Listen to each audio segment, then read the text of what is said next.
Hare Krishna. So we welcome all the devotees for today's Bhakti Sastri class.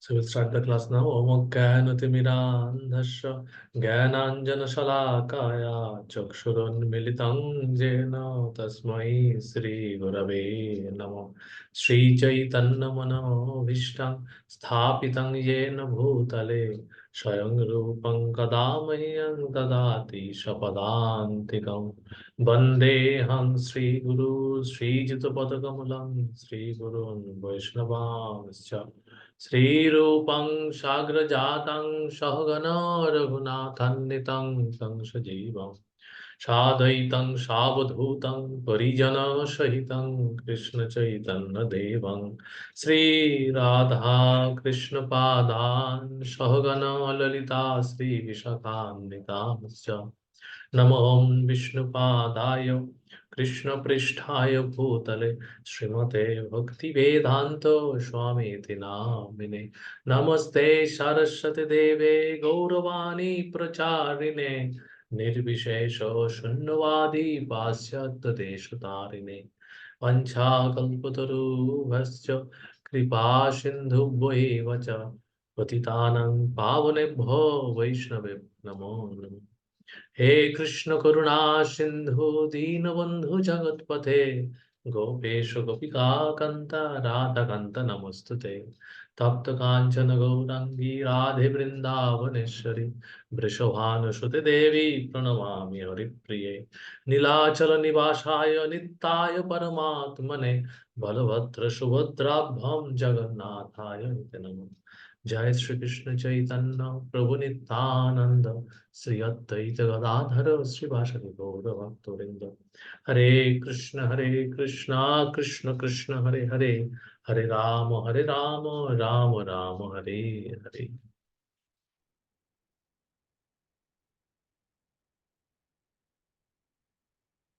Hare Krishna Hare Krishna. So we will today discuss chapter number 16, 22 to the end of the chapter. Etvair Kaunteya Tamodaro Istrivir Nara Acharatto Atmano Shreyastatu Yati Parangati. The man who has escaped the three gates of hell, O son of Kunti, performs acts conducive to self-realization and thus gradually attains the supreme destination. I think we should start from text number 21, I think. Yes, 21. Yes. The three gates are discussed in 21. Yes. त्रिविधं नर त्रिविधं नरकस्य इदं दारं नाशनमात्मनः कामक्रोधो तथा लोभो तस्मादेतत्त्रयं त्यजेत्. There are there are three gates leading to this hell: lust, anger, and greed. Every sane man should give this up, for they lead to the degradation of the soul. So we have already discussed regarding this particular propensities. This is demoniac propensities, and the root cause of this demoniac propensities is this lust, anger, and greed. These are the impurities in the heart. These impurities causes the demoniac propensities. So the beginning of proposal, right in the beginning of demoniac life is described here. So in the beginning also, when Krishna started describing about demoniac propensities, he has quoted this verse. One tries to satisfy his lust, and when he cannot, anger and greed arises. Hmm. Also, sometimes when one successfully satisfies the lust does not mean only bodily conception of life, or not only that it is related to the sensual enjoyment, but any kind of desire, any kind of material desire is called as a lust. A sane man who does not want to glide down to the spaces of demoniac life must try to give up these three enemies, which can kill the self to such an extent that there will be no possibility of liberation from this material entanglement. So this last anger and greed is the greatest enemy of any living entities. Living entities are actually into this material world out of this lust. Lust has been described in other place. So Prabhupada has explained as it is a distorted form of love. When the love turns mortified uh, into self-centered self-centered inclination, then it becomes lust. कृष्णेन्द्रिय प्रतिवांछा तारे काहे है आत्मेन्द्रिय प्रतिवांछा तारे काहे काम कृष्णेन्द्रिय प्रतिवांछा थोरे प्रेम नाम. So Atmendriya Prativancha. Krishnadas Kaviraj Goswami has explained about this last. Atmendriya Prativancha. Tare kahe kam. Kam means Atmendriya Prativancha. When I want to fulfill my sense gratification, that is called kam. That is called lust. And when I am trying to serve the divine or transcendental senses of Krishna, that is love. So only we have to change the direction. And as soon as the direction will be changed, the lust will be transformed again into love. The love got modified into lust. Because instead of giving Krishna pleasure, we want to get pleasure. We desire to get pleasure. Krishna boli jeev bhogovancha kare. Nikotastha mayatare chapotiyata. So that is the lust. And when lust is restricted, because in material world, it is a conditioned situation, conditioned living entity. It is called a conditioned life. Conditioned life means everything is conditioned. Hmm. When all the condition is fulfilled, something will happen. As soon as and the condition means it is the entangled situation. We are entangled into many things, and the entanglement, the root cause of entanglement is lust. So many condition we are always living under under some condition. Hmm. So here everything is conditioned. Hmm. All the things are conditional. Nothing is unconditionally available. Everything is conditionally available. Hmm. So this is the situation of material world, and that's why we can see that liberation means to come to liberation means what is that liberation? The liberation, the main difference, the condition situation to liberation situation is the elimination of all side or all sorts of condition. Condition means we are enslaved to many attachments. Mhm. And these attachments are actually our mental concoction. So that's why for liberation we have to transform. So transformation of heart means this.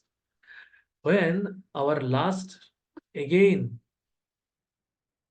converted into love towards Krishna, not anything else, then only we can overcome lust. There is no other way.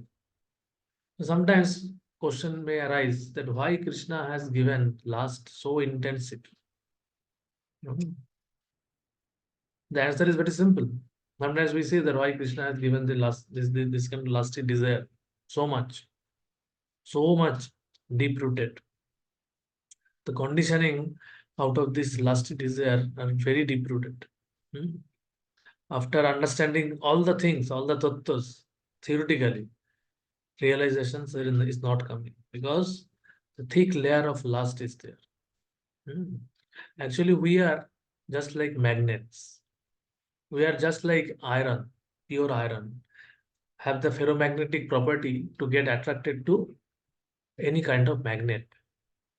Okay, the ferromagnetic property is there, but the iron lose the ferromagnetic property when it got rusted. So any iron, pure iron, if you keep in any ambient condition, it will become rusted. That is the nature's law. So this material world is this like this. As soon as we enter into this material world, due to our bhogavansha, our pure love got rusted by this lust. This lust is nothing, a rusty cover, a rust-like cover on the loving propensity of the living entities. So this loving propensity need to be regained. So how it can be regained? We have to remove this rust. So the process of removing rust is described will be described now, and that is our gateway to escape. So here Krishna is telling next, Etvair vimukta guntaya tamodaro istrivir nara acharat atmanasrayas tatu yati parangati. The man who has escaped the three gates of hell, O son of Kunti, performs acts conducive to self-realization and thus gradually attains the self-destination, supreme destination. So we have to escape this gate. Okay. So the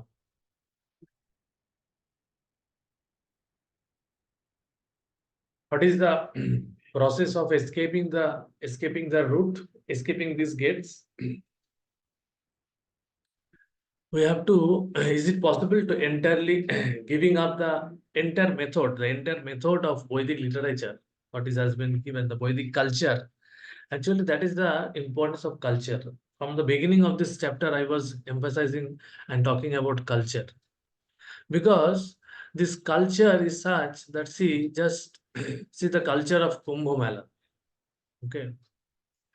Due to this culture only they are going. There is no preaching about going to Kumbh Mela. Nobody preaches that this is the time has come. You should go and take a holy dip in the Kumbh. Nobody preaches. So why so many people? How so many people are coming? Because of culture. That is the culture. So if something is included in the culture, then that thing can be easily practiced. The problem is happening nowadays that due to the materialistic propaganda, we are forgetting our own culture. And that's why hmm, this entire materialistic propaganda is nothing but the propaganda of lust desire. Because living entities are actually having lust desire, and this propaganda is in increasing our lust desire. It is giving fuel in our lust desire. But the Vedic culture was such that yes, even if you have lust desire, that can be dovetailed in a proper way. So that is the point. Hmm. And slowly, the things slowly, gradually, by acting in that direction, by following the prescription. See, someone is having some problem. Okay, someone is diagnosed with some problem. Just now, I I was hearing one devotee got affected with some deficiency of some particular vitamin. So when that devotee has gone to the doctor, doctor said that now you have to take a prescription. I am giving you medicine. For 6 months, you have to take a prescription of this. You have to follow this medication. So it is not that as soon as we go to the doctor, doctor will say you do this and tomorrow you will be fit and fine. No, things does not work like that. So similarly, Vedic culture is also like that. Vedic culture teaches us the gradual recovery process from this lust desire. So that is the culture. So this Vedic system, the practical, the Varnashram system, these things are not related to, directly not related to Krishna consciousness. But this process, this system provides a platform from where we can practice Krishna consciousness. That is what Prabhupada is writing in this verse, in the Bhagavad. Hmm. So the degradation of the soul happens due to the lack of culture, lack of the such platform. When the platform is such that there is no culture. No culture means the culture of demoniac culture is at rampant. Then what will happen? The degradation of soul will happen. But when we provide some platform of practicing this divine culture, then reverse thing will happen. Reverse thing means regaining our natural properties. Because love is loving to Krishna Love for Krishna, love of God, it is actually the natural thing. But we now think that this is unnatural, and having lusty desire and becoming angry out of that and becoming greedy for material thing is natural, because everyone is doing like that. 99.99% of human population in today's day is doing like is after this. So that has become a natural standard. Only 0.001% may be appreciating Vedic culture and trying to practice some Krishna consciousness, and that is also is called a reverse. It is almost like swimming against the reverse current.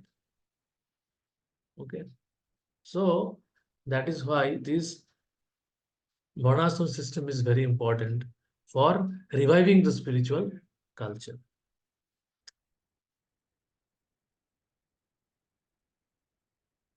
So now, after emphasizing the importance of now, and that's how the Shastra comes into the picture. Shastra gives the direction. Vedic Shastra gives the direction. Vedic Shastra, that's why forget about Krishna consciousness. Normal Vedic Shastra is Dharma, Artha, Kama, Moksha.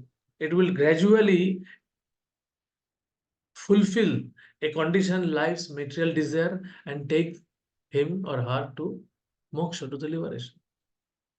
Yes, Krishna consciousness is a direct path, a direct method. It will the Krishna consciousness, by practicing Krishna consciousness, one can directly get so much ananda.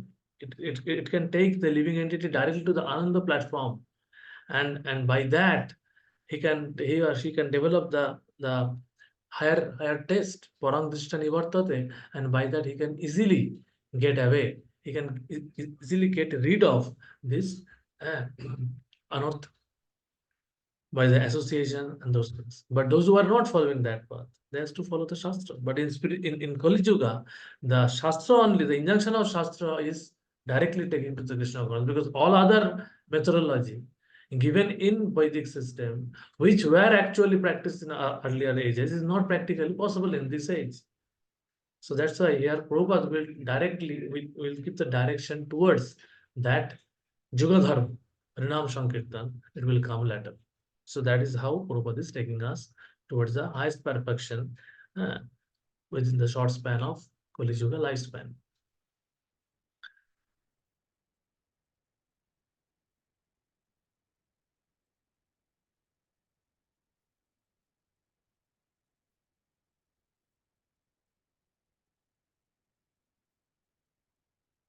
So that's what Prabhupada is writing, that there are different rules and regulation for the caste, and if person is able to follow them, automatically raise to the highest platforms visualization. So this is the point.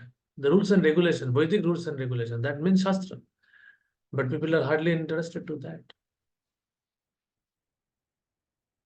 So Krishna is telling next. शास्त्रविधिमुत्सृज्य वर्तते कामकारत न ससिद्धिम अवाप्नोति न सुखम न परम गति. So what is happening if one disregard Shastra, and which is the normal culture? Nobody wants to follow Shastra. He who discards scriptural injunction and acts according to his own whims attain neither perfection nor happiness nor the supreme destination. So nowadays people are writing Mahabharata and Ramayana in their own way. I was yesterday discussing with one of my office colleague, that some person he was seeing in Netflix, one web series has come, and where the historical places of Sri Lanka has been depicted there, has been shown, and the evidences are now found. But the point of the theme of that web series is that if Ravan would have been win the war, then the Ramayana would have been written in a different way. Just see the concept of demoniac mentality can go to what extent.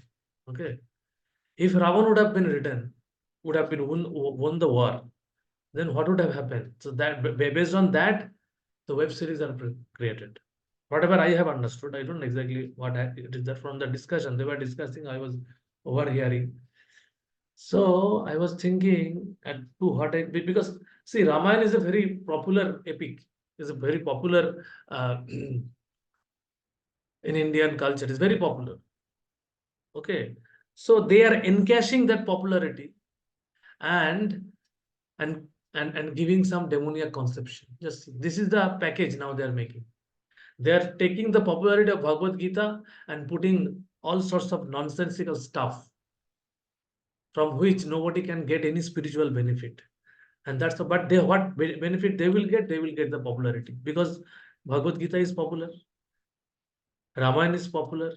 So this is what actually the tendency of demoniac mentality to discard scriptural injunction or use the scripture in a motivated way.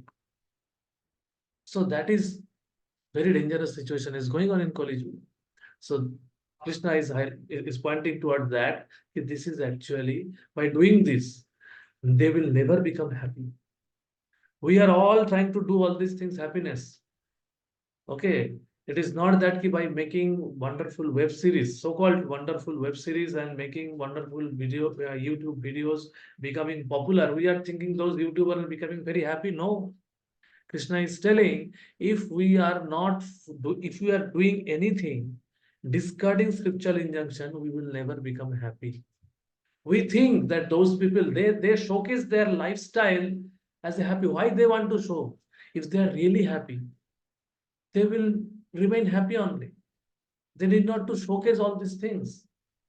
So now this social media is becoming a tool of showcasing happiness, showcasing peace of all these things. It is now becoming a show bottle. Everything is becoming a product now.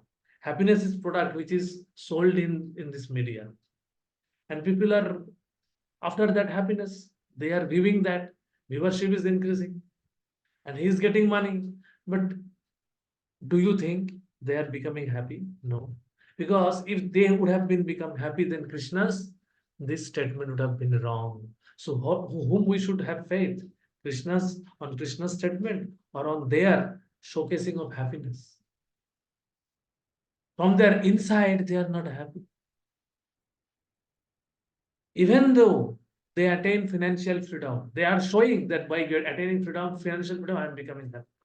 That is the benchmark of happiness. That is the ultimate of happiness. Attaining financial freedom. I don't need to do anything for earning my money. So this is what actually Krishna's position. This is what actually happens in spiritual world, and they try to show this thing. Is it possible? They are trying to showcase that I am completely independent. Who is completely independent? Sharat is Krishna. Nobody is Sharat. But they are showcasing this thing, and this is being sold in the market of social media, in the market of today's Kali Yuga culture. And this is what actually demoniac culture. So this is very unfortunate. So actually this Kamukarata is very significant, Prabhupada is writing. The entire world is after this Kamu. A person who is knowingly violates the rules of regulation, a person who knowingly violates the rules acts in lust. Yes. Knowingly. He knows the rule. He knows the rule, but he is violating. That is lust. Because he cannot control the lust. He knows that this is forbidden, but still he acts. Prabhupada was giving the example of stealing. This normally, nowadays it is becoming something else also sometime.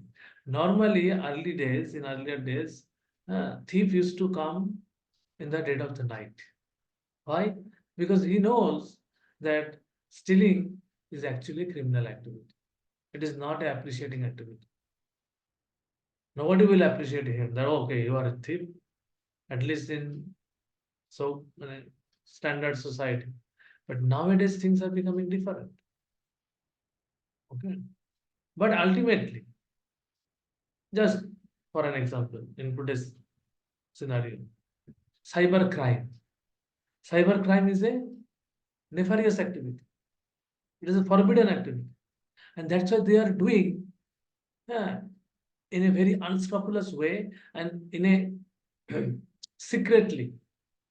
Unknowingly, they are doing it because they know this is a violation of rules and regulations of the country. Say for that. Obviously, violation from Shastric point of view, it is already obviously violent.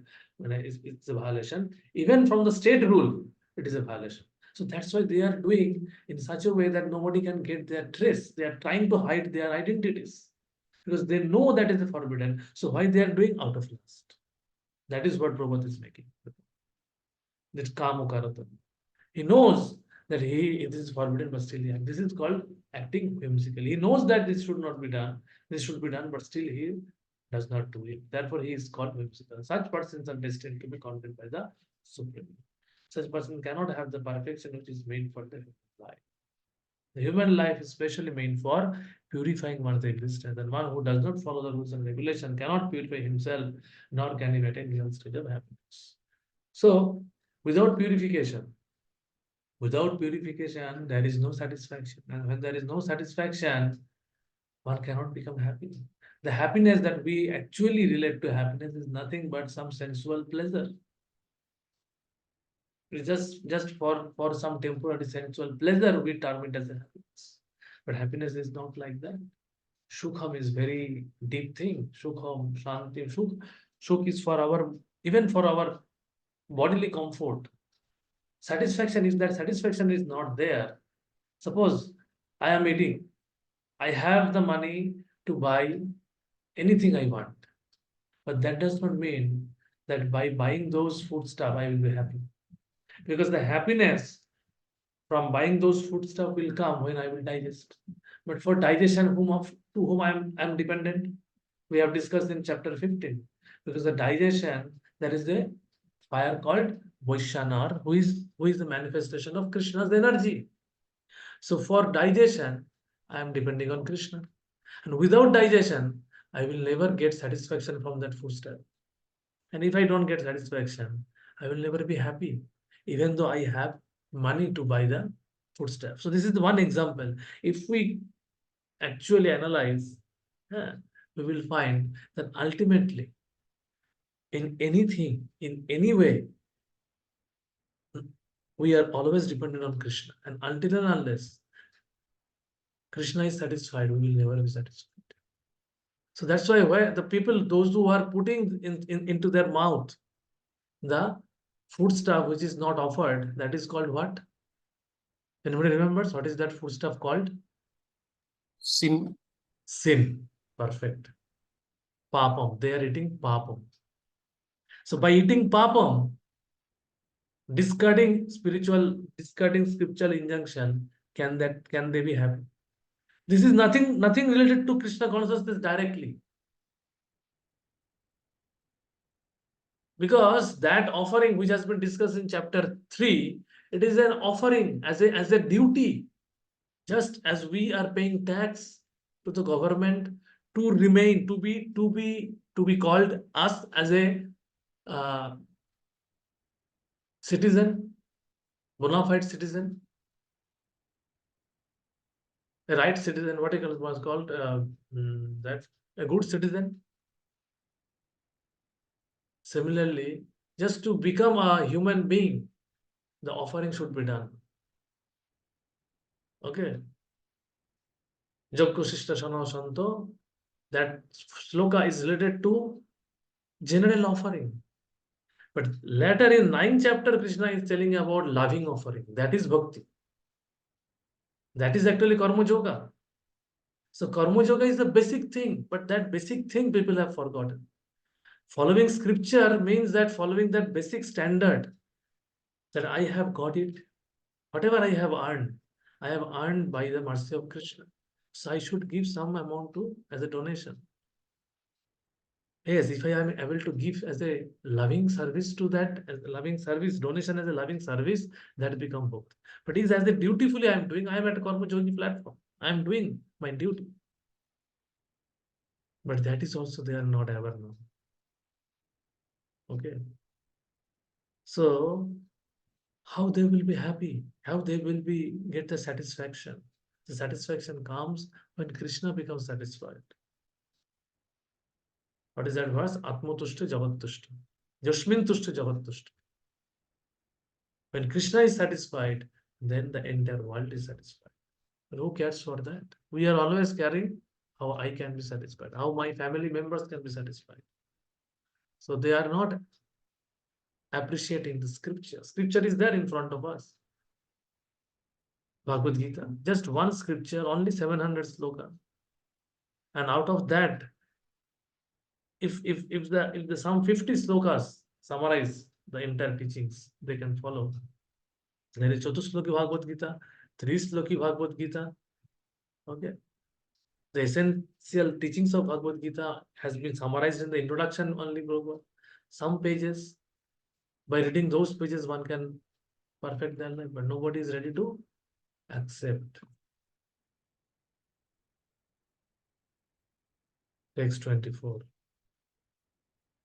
तस्मात् शस्त्रं प्रमाणं ते कार्य अकार्य व्यवस्थितो ज्ञात्वा शास्त्रो विधानोक्तं कर्म कर्तुं इहारसि. So here Krishna is giving the direction how we should do our duty. One should therefore understand what is duty and what is not duty by the regulation of the scriptures. Knowing such rules and regulations, one should act so that he may gradually be elevated. So the gradual elevation Krishna is talking about. So that's why this Bhagavad Gita is is not the ultimate teaching is love. Ultimate teaching is unto Krishna. But Krishna here, in all the places, Krishna is not directly speaking those things, directly not speaking about pure bhakti. He is speaking about basic duty. Here Krishna is telling duty. Prabhupada is writing the duty, karjo akarjo. Here akarjo means forbidden. What is the difference between karma and bikarma? That you understand. That is what Krishna wants. Akarma is different. Karma and bikarma you understand first. What is how to do karma according to the spiritual scriptural injunction and how to avoid bikarma by not following the scriptural injunction. So this is the due to the so-called scientific, I will say so-called scientific and technological uh, upliftment. Because in earlier ages also there were uh, excellent progress of technologies were there. We can understand from the wonderful architecture of the temples. But those technologies, in those days, the technologies were used in a God-centric culture. So that's why those technological uh, progress never hampered the spiritual progress. But now this technological progress is happening, discarding spiritual or so-called religious culture. Somehow or other, slowly, people are realizing, and that's why so many wonderful temple Krishna ISKCON is building in many places. Every month we are hearing some temple is inaugurated. So temple culture is when the temple is coming, the culture is coming. So yesterday also that discussion was going on in different way also that until and unless India has his own culture in place, somehow or other the legacy of culture is going. Even as a remnant of those glorious culture is still there. Some culture, just like temples. Why the temple is there? When the temple is there, people will be given encouragement, even though they are not spiritually inclined. Okay, just as an outing, you go. Where to go? Go to that temple. Go to that place where the temple is there. So the going and coming will happen. So when going and coming will happen, the economical exchanges will also happen. So economy will also grow. Now this temple culture, temple-based economy is coming. Big temple are being coming. Yes, this is nothing in comparison to the Dapur Juga. This is small, but then also this the spiritual economy is a now economy. ISKCON has made the world feel about that. Yes, Mayapur has shown is showing that living is a living example. where an entire city is coming up centering around Radha Madhav. This is actually the Varnashram system, where the center is Radha Madhav. Yes, it is not the perfect depiction, perfect exhibition of Varnashram, but near perfect. We are gradually coming to that near perfection. And I hope in near future, a perfect exhibition of Varnashram system will happen. It is happening in other places. Huh? It is happening like Shivram Shai Maharaj is showing at Krishna Valley at Hungary. Bhurijan Prabhu has established a Varnashram village at Melbourne. When Prabhupada was there, New Virginia was established. When Gita Nagori was established, yes, there were discrepancies, there were some problems, there were those were the initial phases. Some something has not got proper way, anything has happened, but we have tried by following Prabhupada instruction. Prabhupada wanted. Okay, and now many places in India, Salem, and His Holiness Bhakti Vikas Sai Maharaj, I think you might be knowing more than me. I have heard, whatever I am telling, it is just information. In Ranchi, I'm forgetting the devotee's name. I think he's Radha Swami disciple only. He has established a village, Gurukul. Okay, so devotees are trying because this is see this is very important to revive this culture, because all of a sudden we cannot impose the rules and regulation in the society.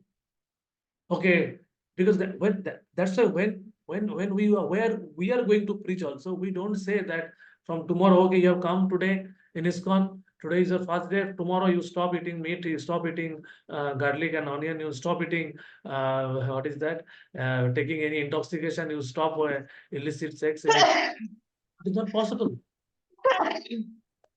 It is not possible. So until and unless the cultural revival is there. That's why Prabhupada has told Krishna consciousness is not a spiritual movement. It is a cultural revolutionary revival of culture. It is a cultural revolution. In the introduction of Bhagavatam, Prabhupada has written. Okay, apart from the Canto 1, all other Bhagavatams introduction is same. And in that, Prabhupada has written this sentence. Okay. Only in Canto 1, I think about Chaitanya Mahaprabhu has been discussed, but in other cantos, this line has been there. So, and this chapter is actually showing how we can do it. Krishna, this is coming from Krishna. Okay.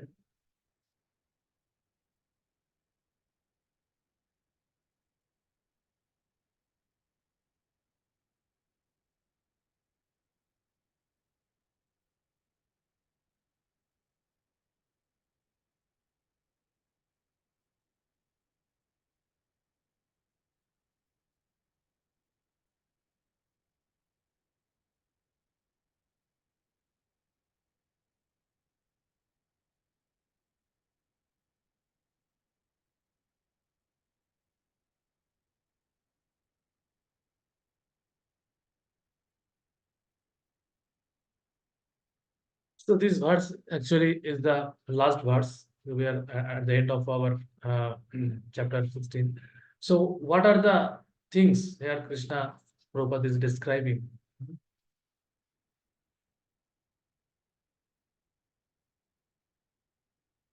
That the highest perfection of Vedic knowledge is devotional service. Why it is so? Can anyone say that why the highest perfection of Vedic culture is devotional service? Where from it is coming? Whether this is Prabhupada's own version, or Krishna has or Krishna has told this thing. If I ask that is this devotional service, Prabhupada is telling this is there is it written in the scripture? Where from he has got this conception? Or it is only the Gauri of Vaishnava is propagating that. Krishna has told many things. I can follow anything. What is the problem? Why you are after devotional service, devotional service? Anybody?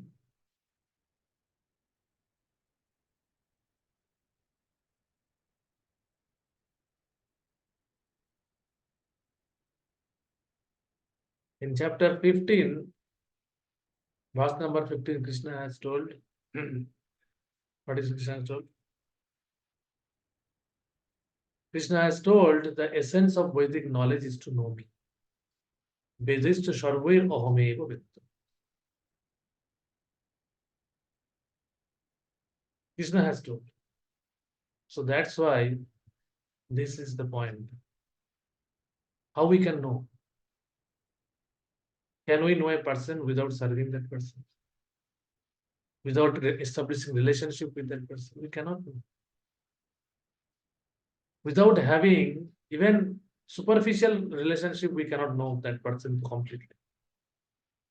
So if we want to know, if we really want to attain perfection in Vedic knowledge, we have to come to this platform of serving devotion to Krishna. Because this is Krishna's statement. Krishna wanted. Now one can deride in this thing. No. The perfection of Veda means getting becoming one with Lord, becoming one with the Brahmajati. So many things can come. But Krishna said, Vedascha Sharvira, to know me. And that's why Krishna said that Bhakta Mam Abhijana. And by bhakti only you can know me.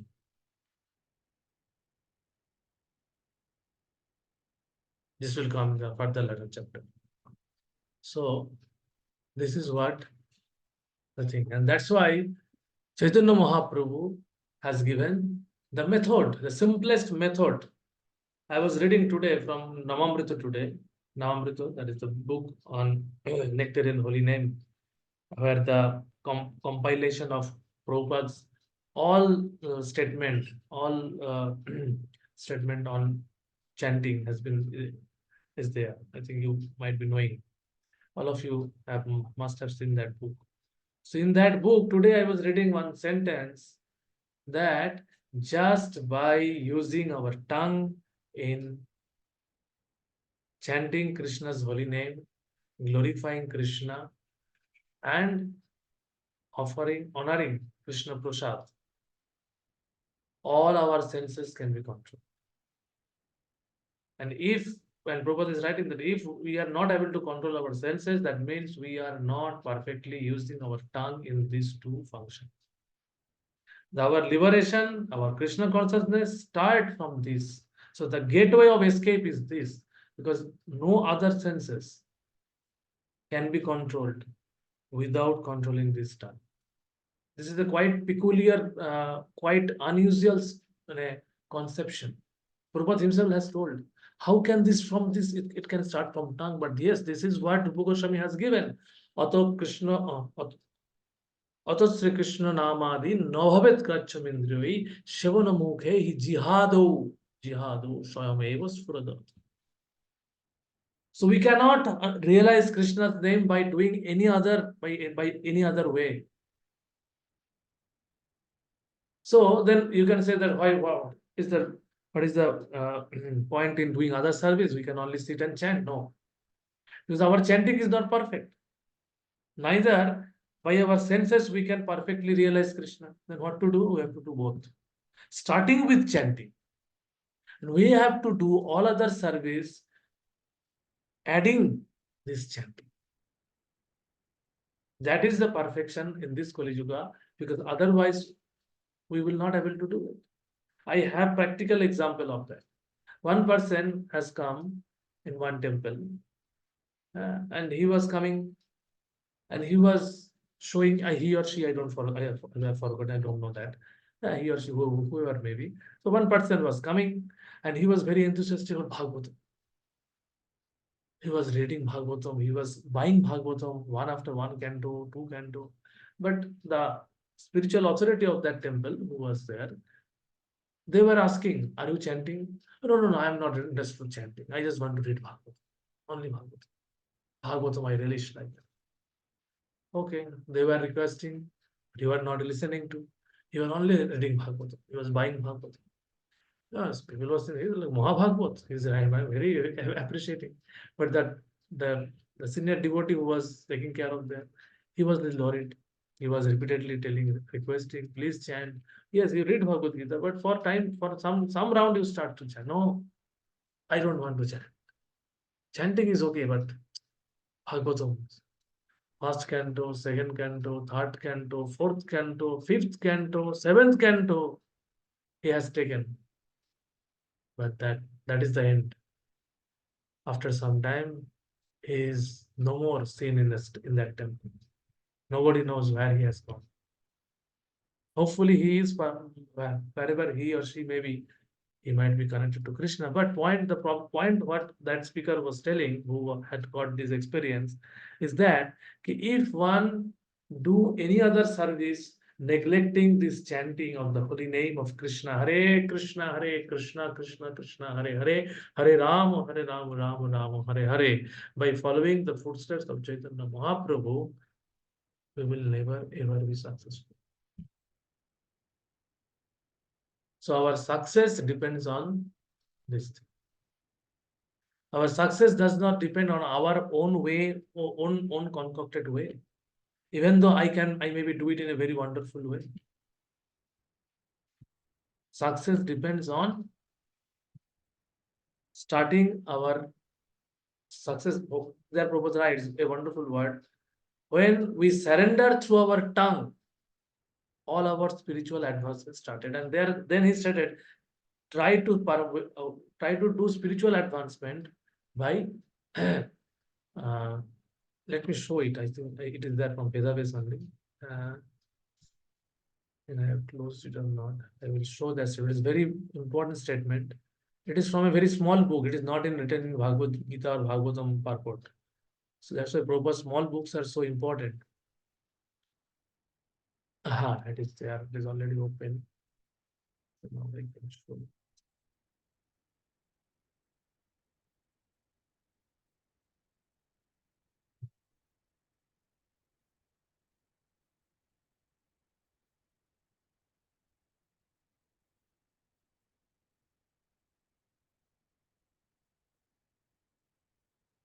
Yes. If one knows the Supreme Personality of Godhead, who how can he be known? If no one knows the Supreme Personality of Godhead, how can he be known? He can be known when the Supreme Lord comes before you and reveals himself to you. Then he can know. Then you can know. Our senses are imperfect and they cannot realize the supreme truth. When you adopt a submissive attitude and chant, realization begins from the tongue. Realization begins from the tongue. Note that thing. To eat and to vibrate sound is a business of the tongue. If you can control your tongue for prasada, spiritual food, and make the sound vibration of the holy name, then by surrendering of the tongue, you can control all other senses. That, just see, then by surrendering of the tongue, the most difficult thing. That's why Bhakti Thakur has written, hmm, Jive Phele, Jive Phele, Jiva what is that? Prasada mantra? That Mahaprasade Govinde, Mahaprasade Govinde, Namo Brahmani Vaishnave, Shalpa Punnang Vatan Rajan. I'm forgetting, what is that? Please continue. Shalpa Punnang Vatan Rajan, Vishasha Naiva Jayate, Shorira জাল শরীরবিদ্যা জাল জীবে ফেলে বিষয় সাগরে তার মধ্যে জিহ্বা অতি লোভময় সুদূর মতি তাকে জেতা কঠিন সংসার তার মধ্যে জিহ্বাবতী লোভময় সুদূর মতি তাকে জেতা কঠিন সংসার. So that is the word. Conquering over this tongue is very, very difficult. Why Bhakti Vinod Thakur is writing this thing? You need to understand. Conquering over this tongue is very difficult. We are reciting this thing every day while honoring, before honoring the prasadam. But are we really has conquered over this tongue?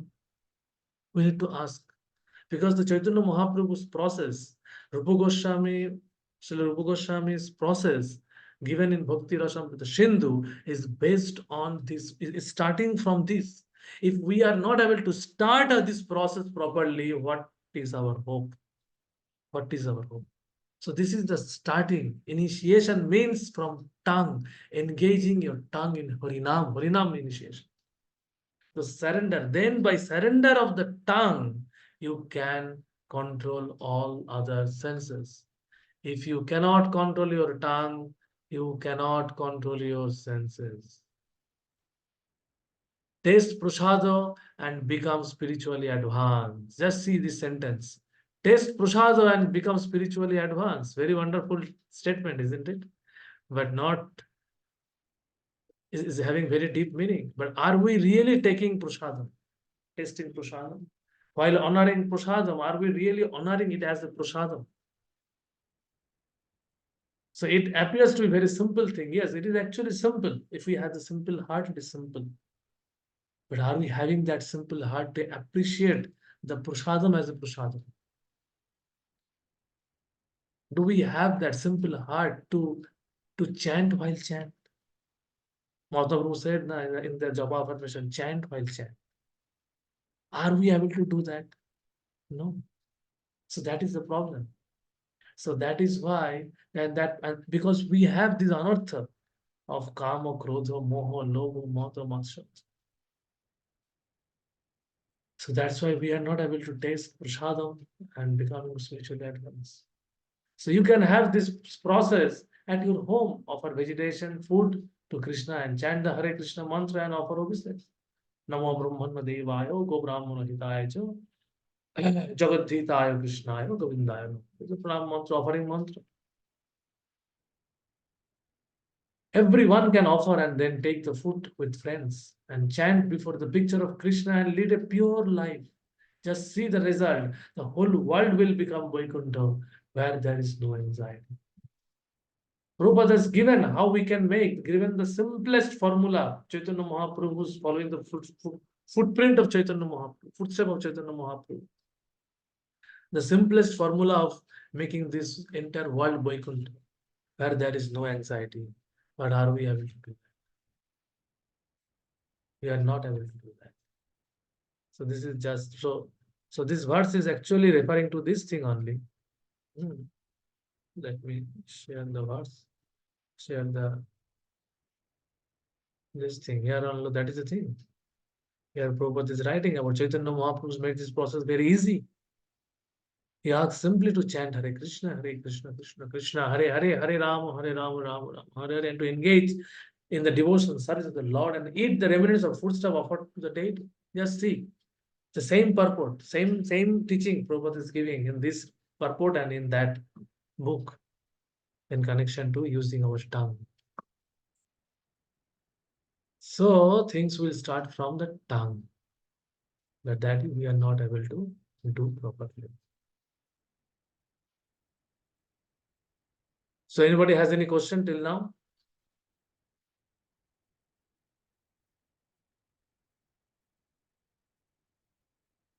Any question, any doubt, any clarification, anything?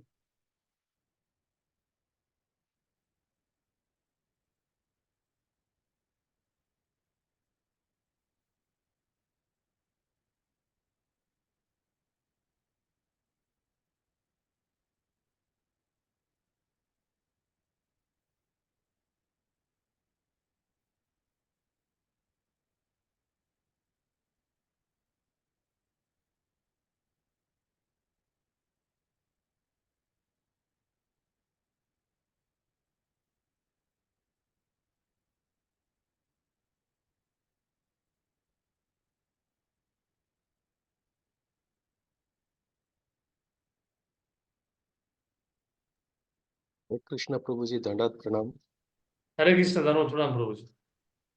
Prabhuji, I wanted to ask one thing. Yes. We do have prasadam. So what will be the effect in case if we have prasadam in, let me say, in plate, which is being used by others also? Not getting prasad. We have prasadam, but the plate that we use for having prasadam is being used by others also. What will be the effect of that? Those others are who? Whether devotees or non-devotees, who are If it not. is non-devotees, what will be the effect? And if it is devotees, what will be the effect? See, in temple,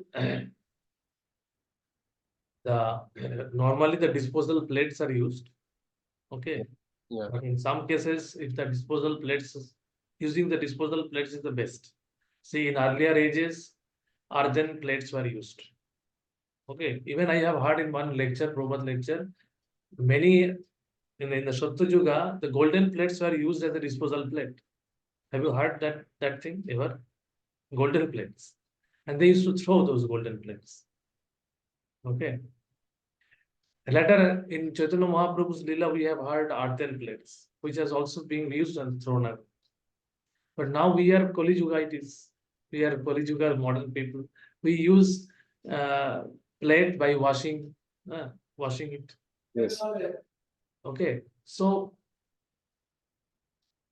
many places there is a demarcation of the name of the devotee.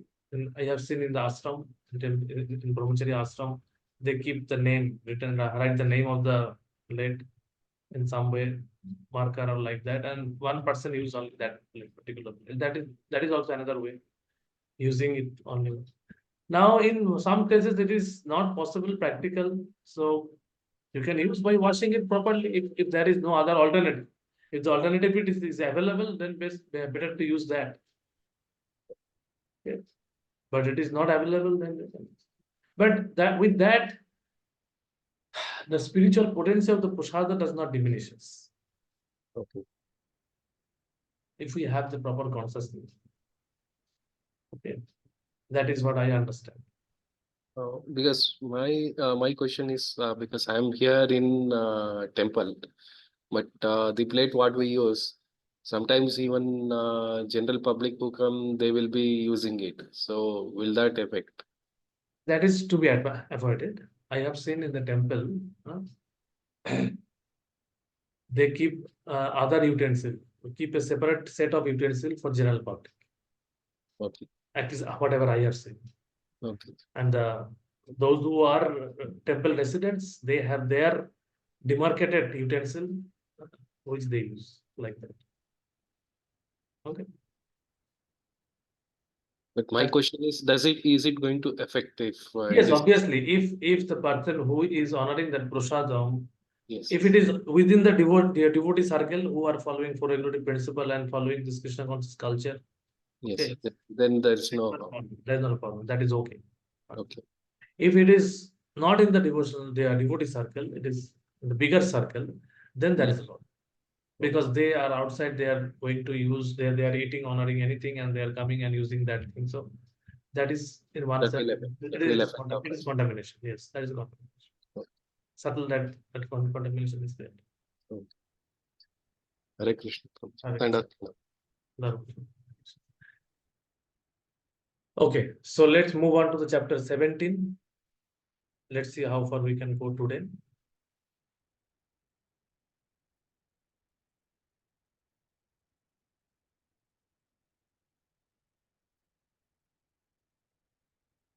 So here actually Krishna is ending this 16th chapter with the note of following Shastra.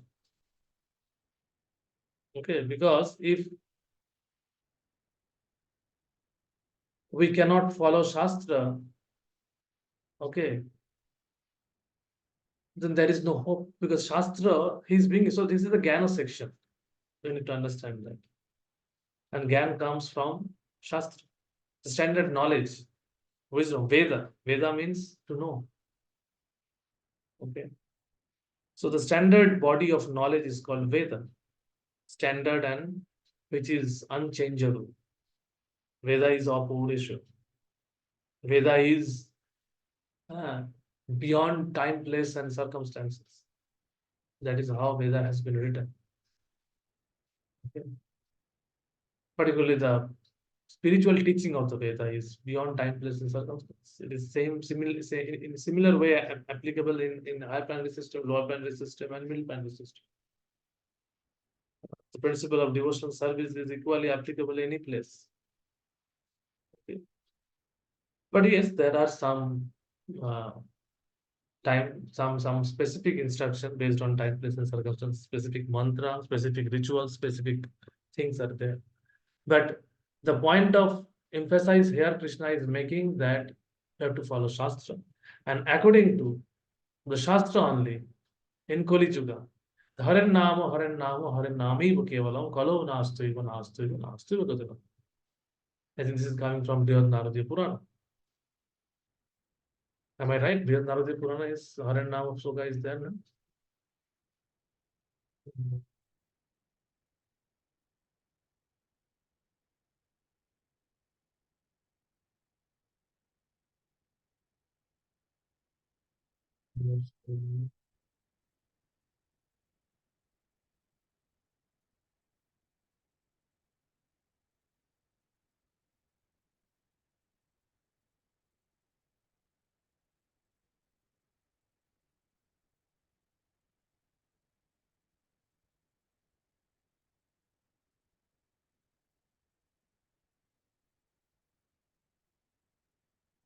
Yes, Brihad Naradiya Purana. Yes, this is from Brihad Naradiya Purana.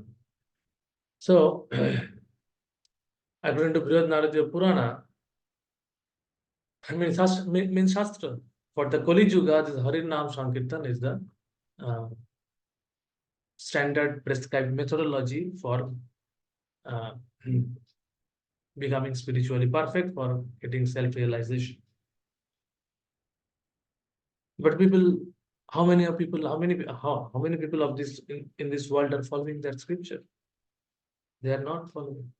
So that's why the importance of this chapter is very important. The conclusion of this chapter is very important. So if we want to develop this Daivi Sampat, discarding Asuri Sampat, we have to take shelter of the bona fide scripture and follow it. We have to follow it. It is not that we have to just become a erudite scholar of that scripture. We have to follow that. So now, having emphasizing on this thing, Krishna is entering into chapter 17, which is related to the mode of three modes. So regarding the faith,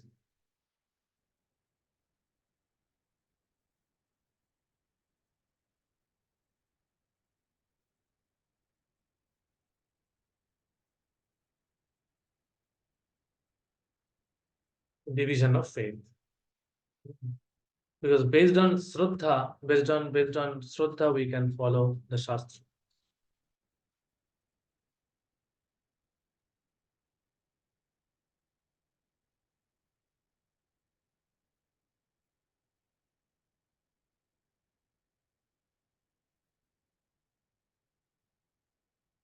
Shraddha Traya Vibhag Jo.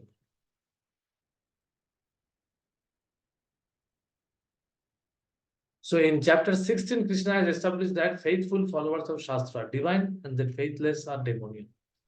But into which category does a man fit who follows with faith something other than Shastra? Is he in goodness, passion, or ignorance?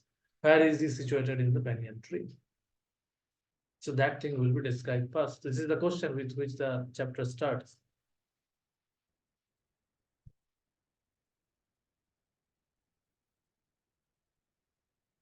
Arjuna inquired. Arjuna vacha je shastra vidhim utsritya jajante sraddhayannita tesham nishtha tu ka Krishna sattamaha rajotamaha.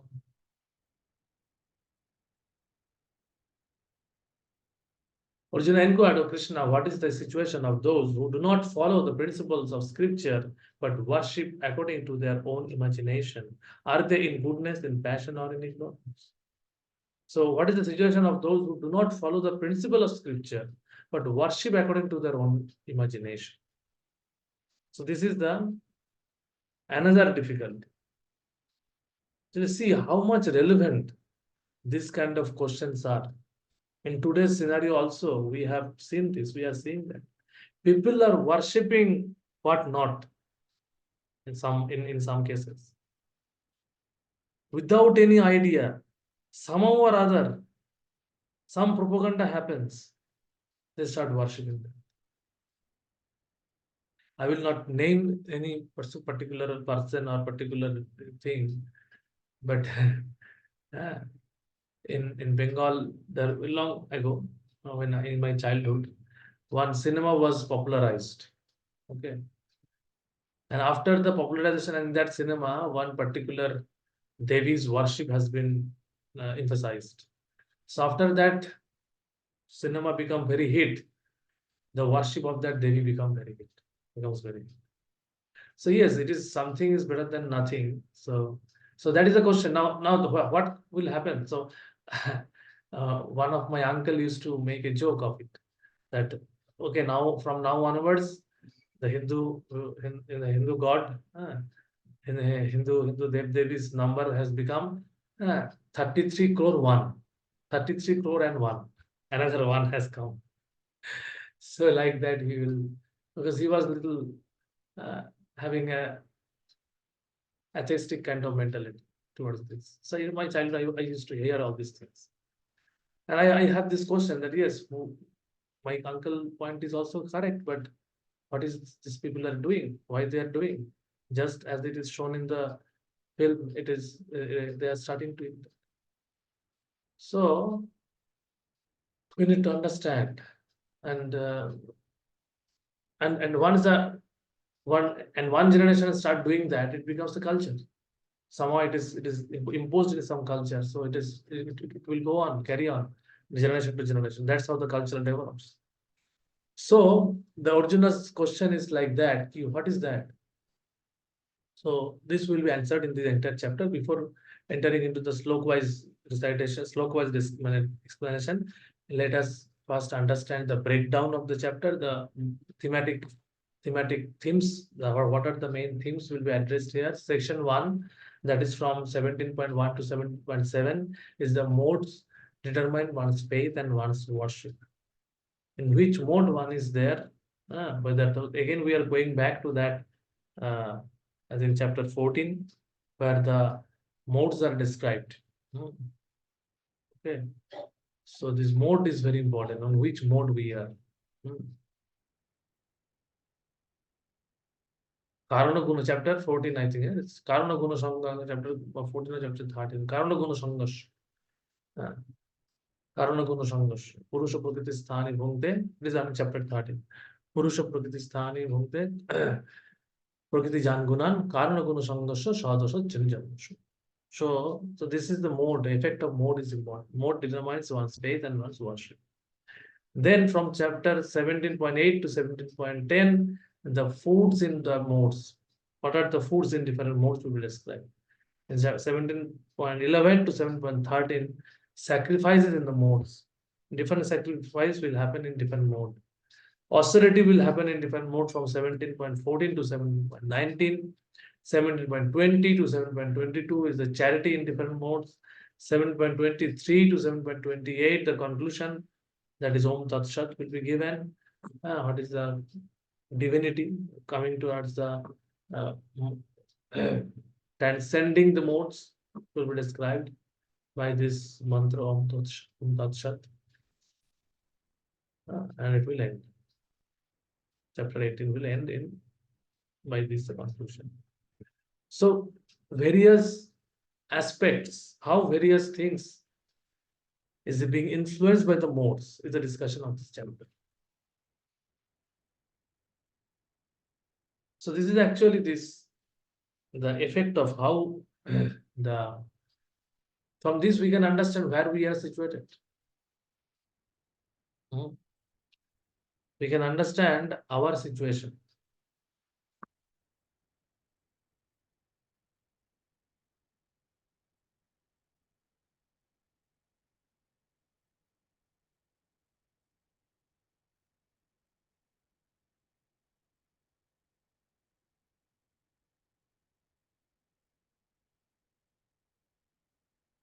So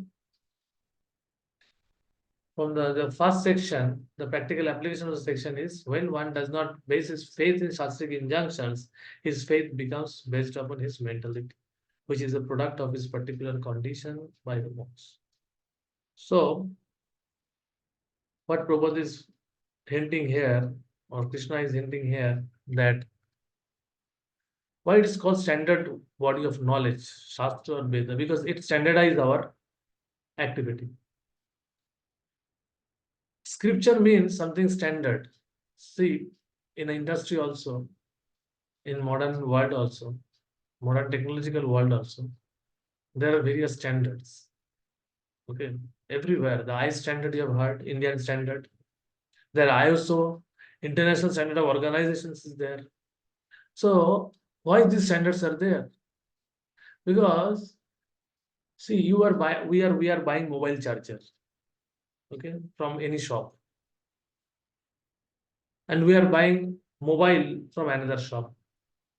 Nowadays, mobile and mobile charger are not given together. And even though it is given, after it is breakdown or it is getting damaged, we can buy another. And how that mobile charger will be attached to the mobile port for charging? Do you know how it is fit into place? How it is fitted well? Any idea? Because the charger manufacturer does not know what is the model of your mobile. But then how, when we buy any charger, it gets fit into the only thing we have to know the C type charger or that now the charger port has been defined. So what is that? It is nothing but both the products has been manufactured based on some standard. And that's why it is fit into place. The mobile manufacturer knows what kind of charging port I have to give, and charger manufacturer knows what kind of dongle I have to give so that it can enter into that mobile port, charging port. So this standard actually makes the fitting well. Connectivity happens. So similarly, when we follow the standard thing, the society will have uh, perfectly everything will fall in line. There will not be any chaos. Now, suppose mobile manufacturer is following some other standard and charger manufacturer is following other other standard. So then the two thing will not fit. Then that will be a chaos. So there is a two word in English. Symphony, you have heard symphony, and that is cacophony. The symphony and cacophony is related to based on that. Symphony means when everything is happening in perfect tune, everyone is tuned with other. So when one follow a standard methodology, then only it can happen. Sometimes people say that it is an artificial imposition. Why you have to follow this thing? You are following this thing. Each and every step in the industry, we have to follow some standard. And when some standard is fixed for a particular project, for a particular product, you have to follow in the entire cycle of that project or product in that same standard. Otherwise, there will be a chaos, complete failure of the project or the product line. Similarly, when the scripture, when the society agrees to follow a particular standard rules and regulation, the symphony creates. Otherwise, it becomes chaotic situation. That is what is happening. Nobody is following a standard thing, but everybody think I am following the best thing. That is what the propaganda is all about. That is all about that propaganda of advertisement, propaganda of this YouTubers, propaganda of the social media, that I am giving you the best thing. You become my subscriber. You subscribe to me. So they are begging subscription on based of that they are giving the best thing. And Krishna is also subscribing, is begging his subscription. He's also telling, he's advertising this knowledge each and every chapter. He is first, not in this chapter, earlier chapter, in chapter 9, he was advertising first.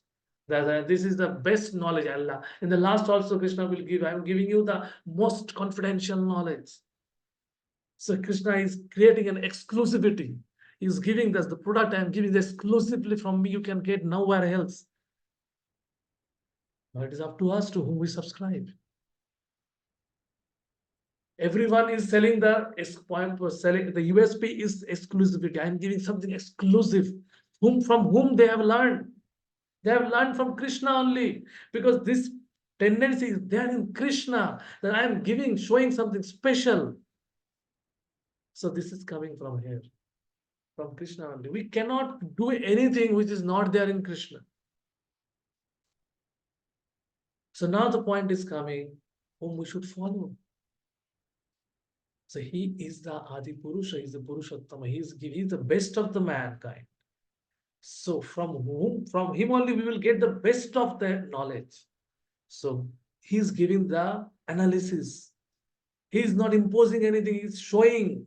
Yes, if you in this mode of passion, if you are mode of passion, this is the situation is going to happen. If you are in mode of ignorance, this is going to happen. In mode of goodness, this is happen. This is the food you have to take. This is the austerity you have to do. This is the sacrifice you have to do. This is you're putting, and finally he is giving. So to transcending all these things, you become Krishna conscious. Take up Krishna consciousness.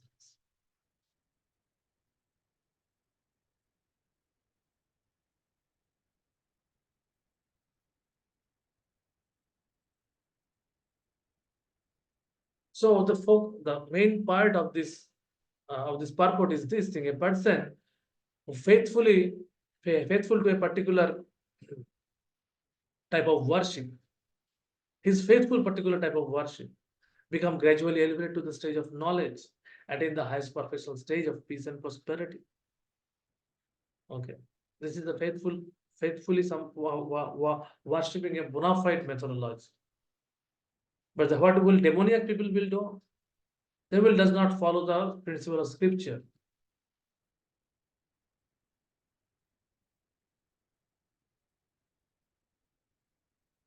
Okay, without following the scripture, they will follow some devatas or devis. Okay, that is what we have seen. At least in Bengal, I have seen. They are worshipper of Kali, but they didn't follow any scripture. That we have seen in the episode of Jaro Bharat. What happens when the dacoit want to give sacrifice, or want to kill Jaro Bharat as a sacrifice in front of Kali, Mother Goddess Kali? She came from the altar and killed those dacoit and saved the devotee, because devotee is faithful to the scripture. He is very loving to Krishna. So that is what. So demoniac people, they concoct many methodology, but hardly they're satisfied. They are Upasya Devis. They are worshipable goddesses are no god, or goddess is not satisfied with them. Dacoits were worshipping the Kali, goddess Kali, but they don't know that killing a devotee is such a sinful activity. Even killing any living entity is a sinful activity. Yes, some consensus, some concessions are given in scripture for those who are in very demon, very tamasic. For them, some tamasic methodology are given. Okay, but people hardly follows that. They only take that, yes, one can honor meat. In the Veda also it is written, scripture also it is written, but they don't want to read the context improper. They don't want to understand the whole picture. It is here. It is said that only in the month of in the day of Amavasya, a Kali temple which is far away from the mainstream society, there you can offer some goat or some lower species, and by offering a mantra. What is the mantra? That is, in this lifetime I am killing you, in next lifetime I will be killed by you. By pronouncing this mantra, you have to sacrifice, and then you can take the meat. So what is that? This mantra, if someone is every time reciting this mantra from inside, he will feel, what is this? I am killing in this lifetime, and next lifetime I will be killed by this creature. Why I shall be doing? Why shall be doing this? I would not have I would not have do this. I should stop this. So that is called sacrifice. In Mohammedan family society also it is there. Halal. Halal is like that only. A mantra which actually creates a alertness. What I am doing, but hardly, because the essence of scriptures, all scriptures are same. But due to the misapplication, misinterpretation, malpractice of the scripture, things are becoming. That is what this section Krishna is, the Arjuna has taken up this question. The misapplication of the scripture and following anything.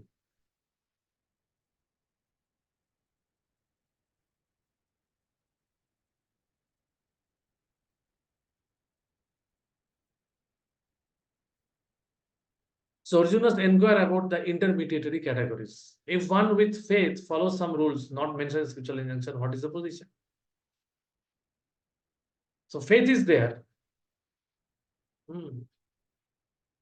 Following in rules and regulation, but scripture don't carrying out the scripture. Are those who create some god by selecting a human being and placing their faith in him, worshipping in goddess, goodness, passion, or ignorance? So that is what. So sometimes we see uh, that, I think here also, uh, I don't want to name any person. Sometimes we see even in some cricket personality being worshipped before the big match. Okay, they do worship. But yes, I'm worshipping so that he can make good runs and my team will win, like that. So do such person at a professional stage? No. So these kind of practices are there. So do those who do not follow the rules of scriptures but have faith in something and worship gods and demigods and men at a successful level. So these are the some thing which Arjuna is asking to Krishna. And then Krishna will answer in the next verse. Sri Bhagavan Uvacha Trividho Bhavati Shraddha Dehinam Shashabhavacha Sattiki Rajashi Jaiva Tamushi Chetitam Srino. So Supreme Personality of Godhead said, according to the modes of nature, acquiring by the embodied soul, one's faith can be of three kinds: in goodness, in passion, and in ignorance. Now hear about this. So this is the thing. There are different modes and different kind of worship. So different kind of faith. Based on that, everything is happening. Faith is first is the mode, and then is the faith, and then is the activity. Activity in worshipping, activity in honoring food, activity in sacrifice, activity in austerity, activity in other things that will be described one after another. So here सत्य अनुरूपा सर्वस्व श्रद्धा भवति भारत श्रद्धा मयायम पुरुष जयत श्रद्धया स एव स. O son of Bharata, according to one of the existence of the various modes of nature, one evolves a particular kind of faith. The living being is said to be a particular faith according to the modes he has acquired. So this is the word the same thing Krishna is telling, that the antakaran, our antakaran means inside, the shraddha is developed in our antakaran, inside our heart. Okay. The sanskara is there based on our faith.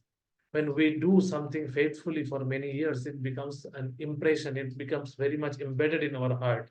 And based on that, the actions comes. So that is what Krishna is telling, that Shatta Anurupa, Shatta Anurupa, according to the existence, Sarvasya, Shraddha, faith, Bhavati becomes Bharata, son of Bharata, Shraddha. This Shatta becomes, our Shatta is developed. In which Shatta? So according to one's existence and the various modes of nature, in which these modes of nature is also like that.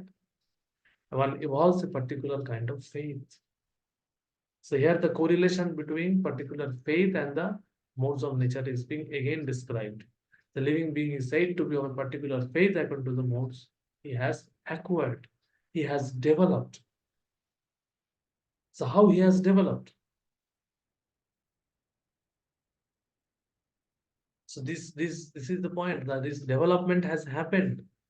The living being is said to be a particular faith according to the modes he has acquired.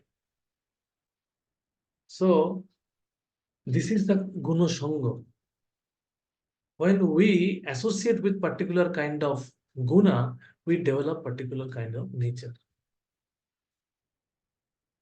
So that's why association matters. That's why after Adu Shraddha, there is Sadhu Sangha. This is happens anything. Just forget about Sadhu word. First is Shraddha, then Sangha. As the Shraddha, similarly the Sangha. And from Sangha, from that weak faith will become strong faith. Initially, the faith is little. Some contamination, little contamination is there, say in a negative way. And from that little contamination, one started associating with, suppose, I have seen two brother has grown up in the same family, eating the same, uh, whatever in Bengali say, "Eki harir bhat khe." Eki harir bhat khe means getting, eating, honoring the food of the same uh, container. The food, the both of the child has eaten from the same container. It is not that the two child has been given a separate treatment in separate upbringing. No, in spite of that, one will develop good habits and other may develop bad habits. We have seen the practical thing, how it is happening. We have given same teaching, same thing, but then also, because that is their inside, from their past life, something is carrying, they are carrying with them something. So based on that, the faith develops. So based on that, the mode of nature, the guna sangha is happening like that. So everyone has a particular type of faith, regardless of what he is, but his faith is considered good, passionate, or ignorant, according to the nature he has. That is the point. So this nature is there. So thus, according to the particular type of faith, one associates with certain person. Now, the real fact is that every being, every living being, as said in the 15th chapter, is originally fragmental part and person.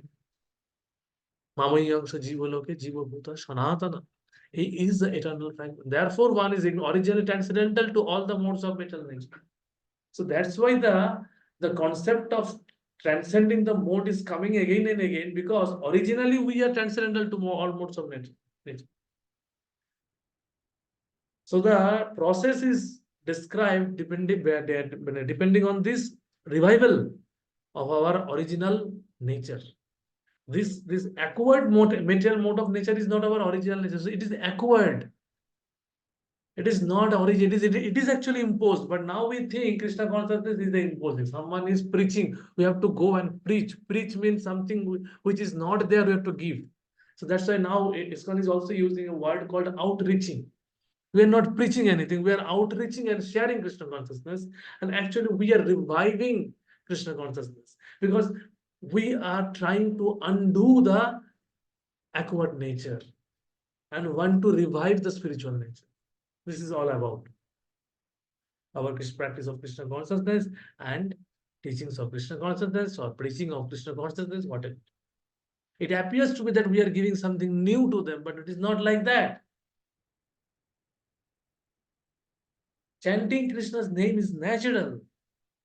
Chanting some other's name, glorifying someone other than Krishna is unnatural. That is acquired, depending upon the faith. Someone is glorifying some cricketer, someone is glorifying some politician, someone is glorifying some film star, depending upon their faith. That is acquired. But when forgetting everyone and dovetailing that same glorification propensity in Krishna's glorification, then we can transcend. The propensity is there. Propensity of honoring food is there. propensity of doing austerity is there. People are doing so much austerity day and night just to earn some money. But it has to be has to be done. Jat karosi, jat ashnasi, jat jujusi, jat dadasi, jat tapasyashi, tat kurushavu madarpam. It has to be done for me. Okay, I am not have the loving propensity as the bhakti yogis. Okay, you have the karma. Yeah, you want to do karma, do it. You want to do tapasya, do it. You want to honor food, honor it. But honor Krishna Prasad. You want to do donation, give it to me. Krishna is telling that help propagating of Krishna consciousness. That is a one stage of bhakti. Do it for. So connecting all our activity in Krishna is the yoga. It may not be highest form of yoga, bhakti yoga, where we connect our heart. Yoga is the affairs of heart. We have to give our heart. There actually the transcendentalization happen. We transcendentalize completely. We go enter into the transcendental mode. Vishuddha Sattva. Before that, we have to come to Shuddha Sattva to connect with Krishna. Either through knowledge, either through tapasya, either through karma, either through jnana, either through dhyana, that is dhyana yoga, karma yoga, like that. So, therefore, one gets origin resembles almost of nature, but when he forgets his relationship with the Supreme Personality of Godhead and comes into contact with the material nature and conditioned life, he generates his own position by associating with the different varieties of material nature. And the resultant artificial faith and ethics are only material. Resultant means why? Because this is resultant force. Is what is the it is the outcome of different mixture of modes of nature.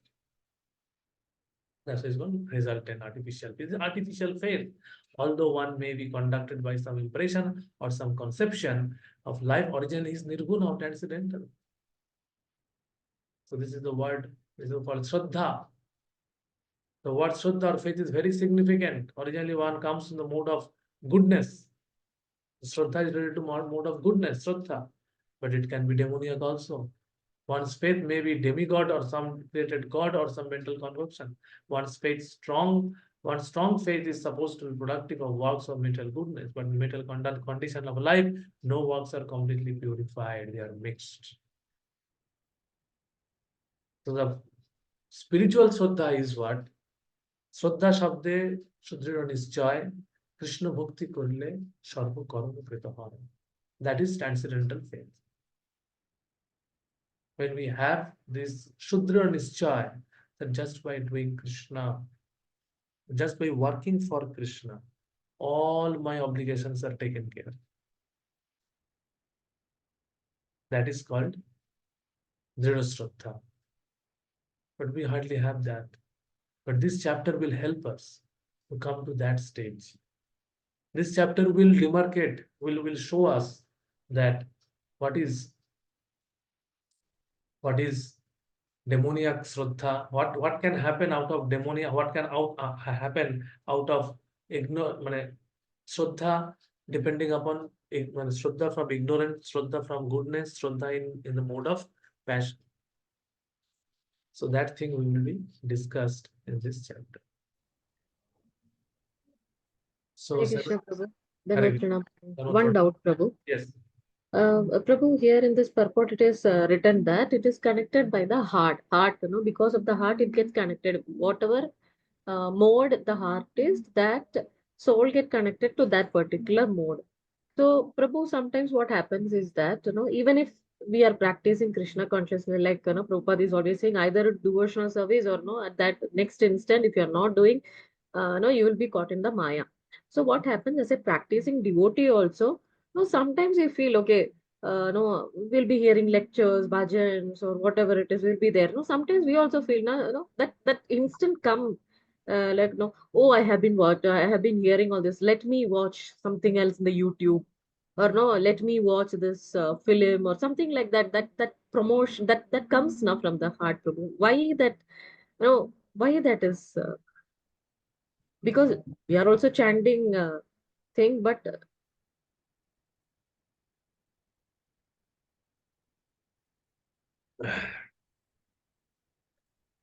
because because we are our heart is not completely pure till now.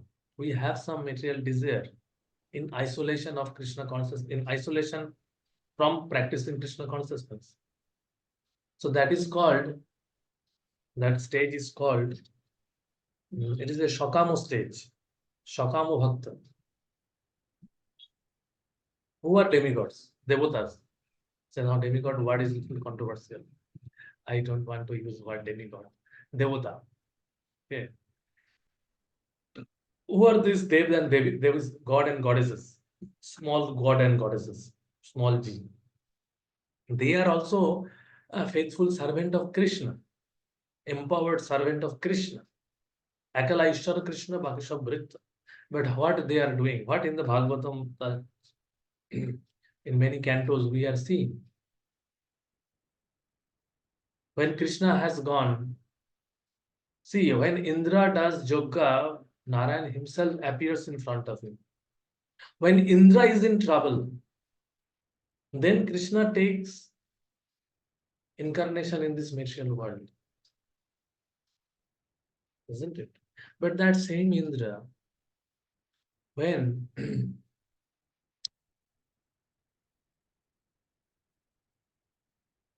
which episode, which part? Same Indra got falsely puffed up when the Brajavasis did not offer the Indra Puja. So, what does it mean? What is Krishna is teaching like that from this? This is what the world is all about. Because we have basically we are into this world for our enjoyment. We want to Purusha.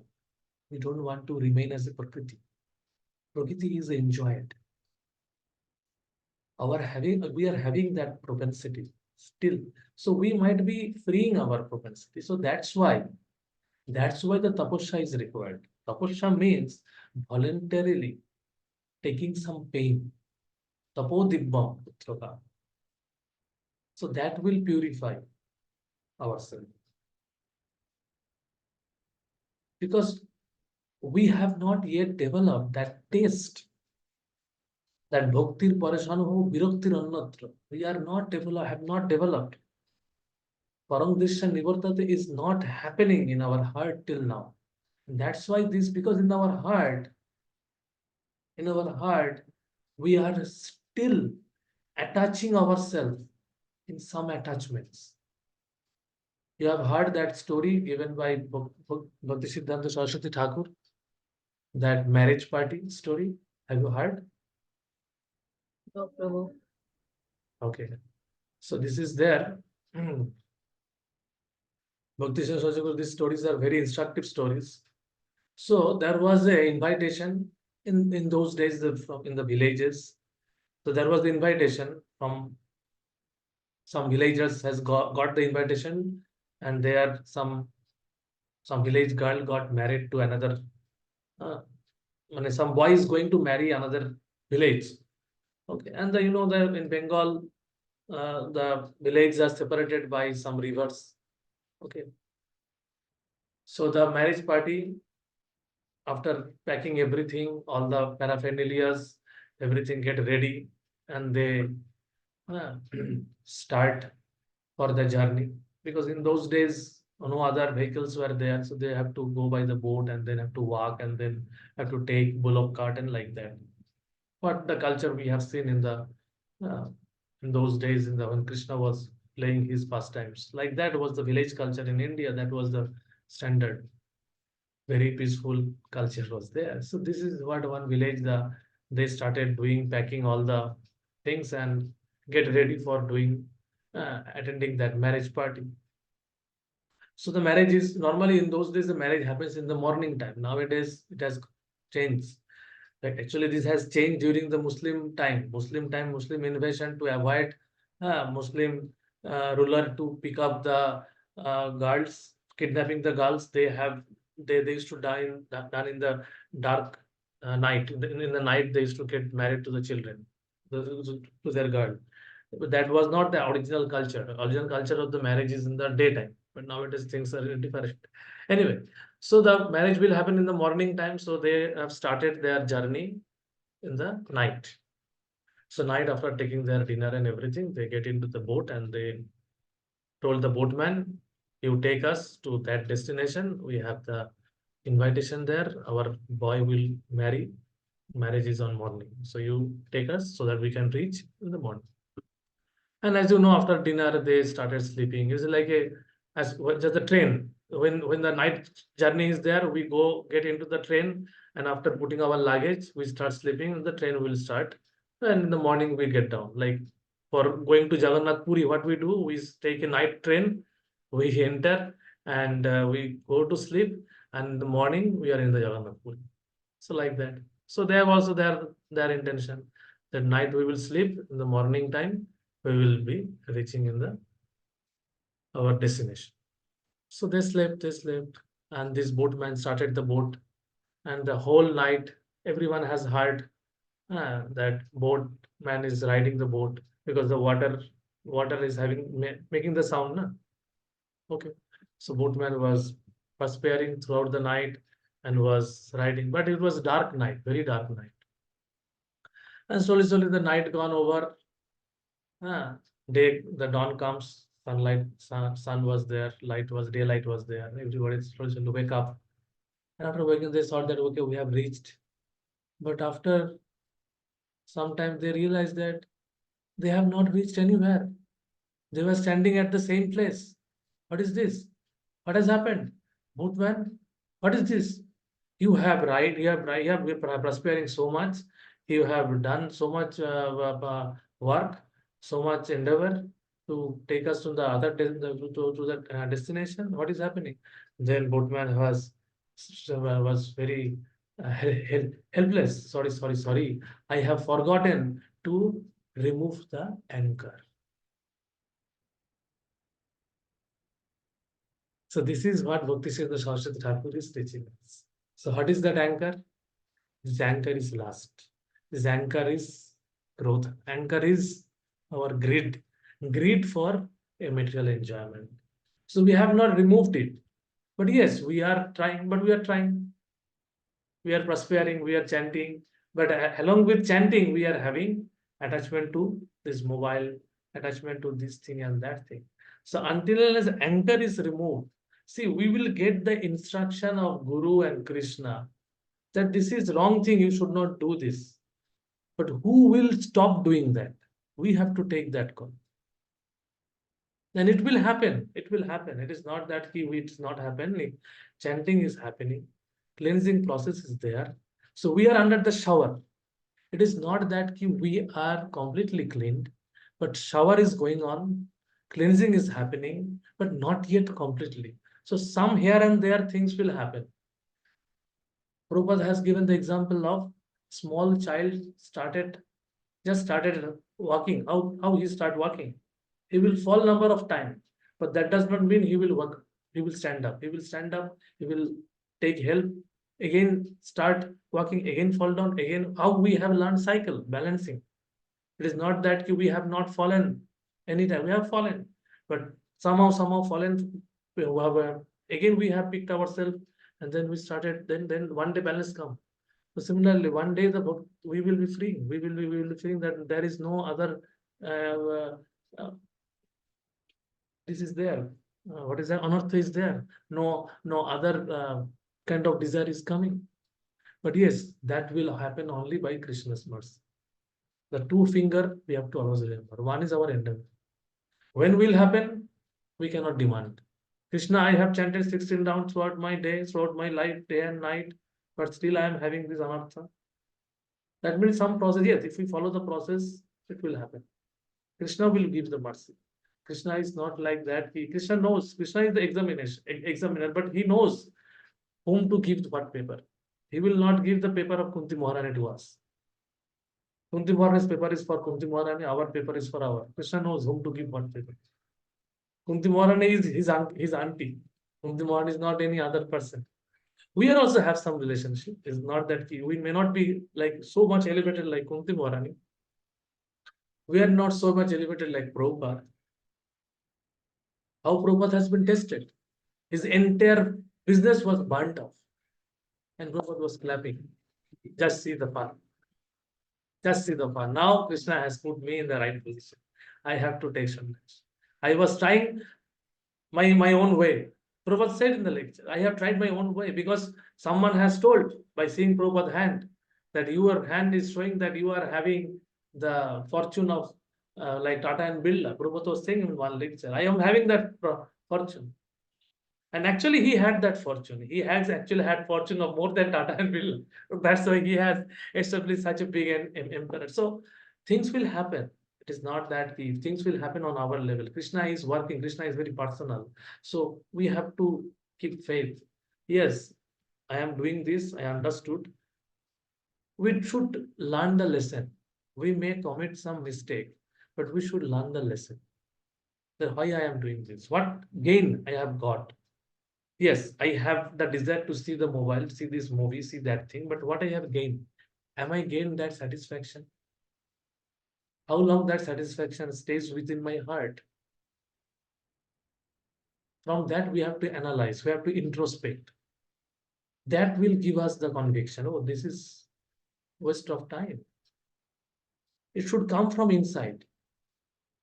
Then only it will be consistently we can follow. Otherwise, one day we will follow, another day we will again succumb to that.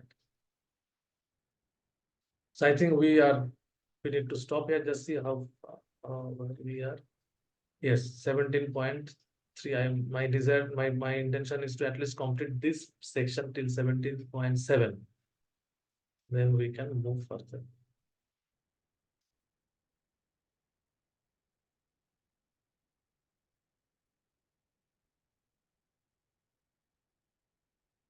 Jajante Shatti. So now the Joggo is this. I think let us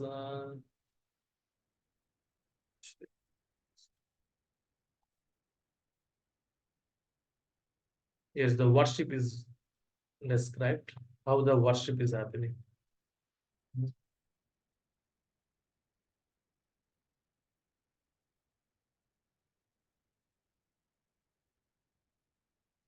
Different worship in different modes is described here.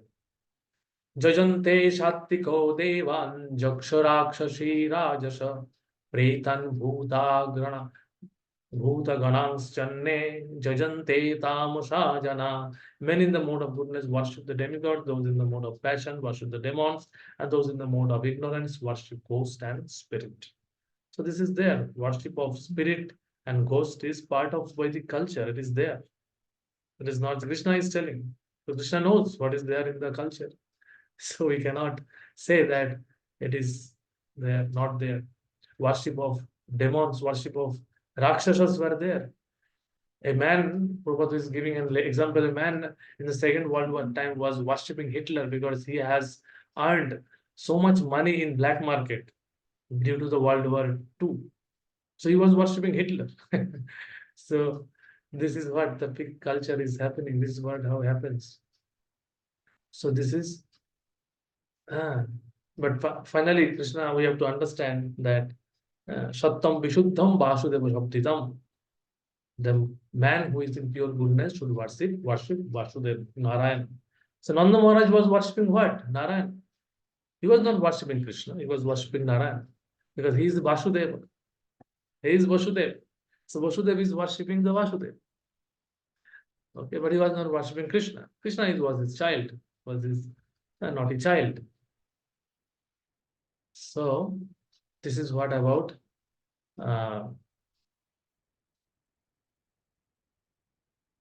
worshipping. Okay.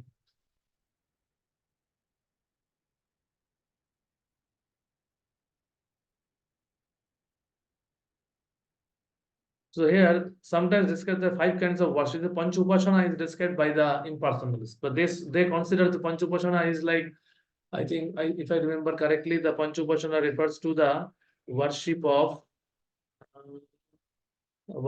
sun god, worship of Shiva, worship of Surya Narayan. I'm just forgetting the names. What are the Panch Upasana is there. Later I will tell. If I find somewhere, I will. I'm just forgetting Panch Upasana. This worshipping of they have in the some they will worship in that like that way. But finally they use those things as a tool for their elevation. Once they are elevated according to their terms, this they will discard all those things. Okay. So they use those things as a tool, but our worship is not like that, because our worship is like that. We worship Krishna as our Prananath. Okay. The Radha Madhav is the central focus in Mayapur. Everyone is thinking about Radha Madhav. Ideally, it should be happen like that. Yeah. So, yeah. What is that verse?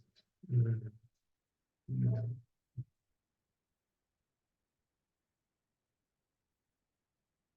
More, just forgetting that Brajendra Nandan. Murti now to me, Sakshat Brajendra Nandan. You are not an idol. You are Sakshat Brajendra Nandan. You are Archa Avatar. You have actually descendant as a Archa Avatar, because we fallen souls, conditioned living beings, uh, have not the premanjana to see your transcendental form by our charma chakra. We don't have that premanjana till now. That's why mercifully you have come as a Sakshat Bhajandananda. You have appeared.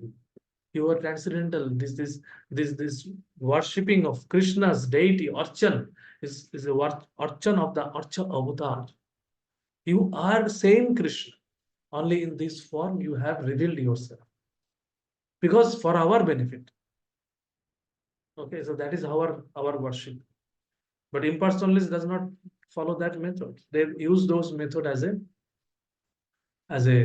they think that actual truth is impersonal Brahman, but they dispose of all worshipable object at the ultimate end. Just for the beginning, when they are not able to focus on anything, they use those things as their tool. So, like that, I think they worship Ganesha, they worship Shiva, they worship, I think, Durga, Surja.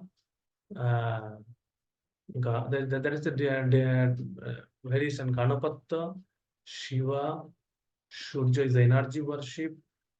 Regarding this, Bhaktivinoda Thakur also has a different vivid explanation also. And this is the category of throughout the world, people are following this thing actually. They have those things. These different kind of faiths are there. And that's why even the God is one. Due to the different kind of faith, so many God and goddesses are there. Okay. So this Sanatan Sanskriti, the Vedic culture, is very much accommodating. Okay, it is not very much.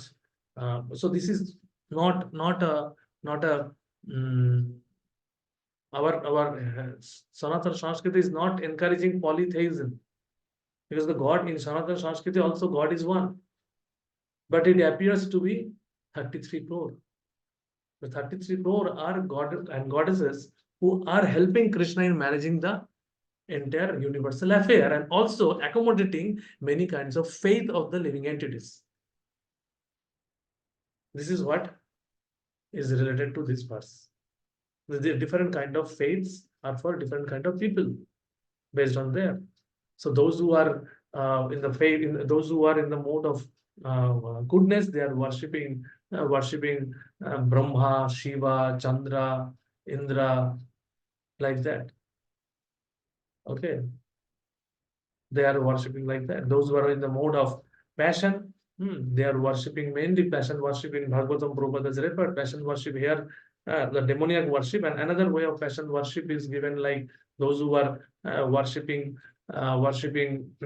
Ganesha. Ganapattu worship is also a passionate worship. Those who are mode of ignorance, they are worshipping the ghosts and spirits.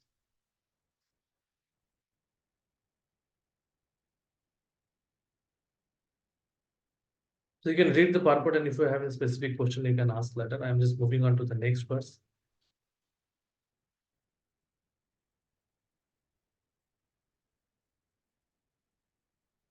अशास्त्र विधिं घोरं तपन्ते जे तपोजना दम्भ अहंकार संयुक्ता कामरागो बलान्विता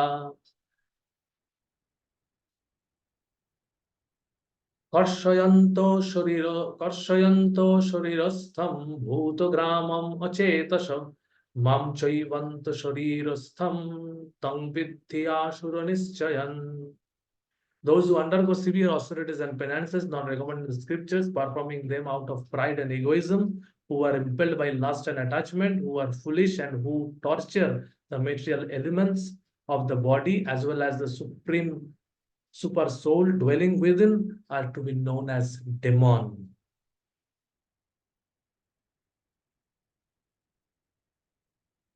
So there are persons who manufacture modes of austerity and penances which are not mentioned in the scriptural injunctions. For instance, fasting for some ulterior purpose, such as to promote purely political end.